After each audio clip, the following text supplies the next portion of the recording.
15 کی دہائی تک برطانوی اور فرانسیسی تجارتی کمپنیاں ہندوستان میں سب سے بڑی تھیں اور دونوں تجارت کو کنٹرول کرنا چاہتی تھیں۔ 1756 میں سراج الدولہ بنگال کا نواب بنا۔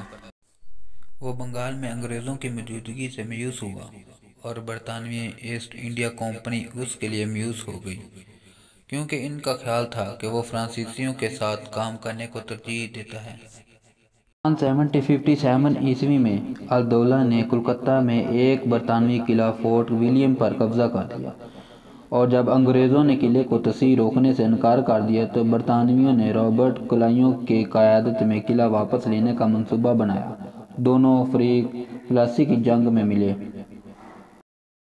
الدولہ کی فوج برطانوی فوج سے زیادہ تھی اور کچھ فرانسیسی فوجی الدولہ کی فوج میں شامل ہو گئے۔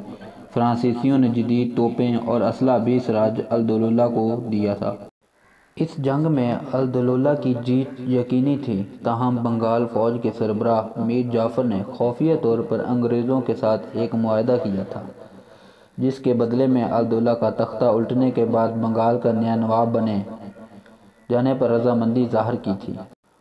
جعفر نے برطانوی مفادات کی حمایت میں کام کرنے کا وعدہ کیا اور انگریزوں نے اس سے کٹھ پتلی حکمران کے طور پر استعمال کرنے کا منصوبہ بنایا۔ نتیجہ یہ ہوا کہ نواب سراج الدولہ یہ جنگ ہار گیا۔ اس کے بعد ہندوستان کا سب سے بڑا علاقہ انگریزوں کے پاس چلا گیا۔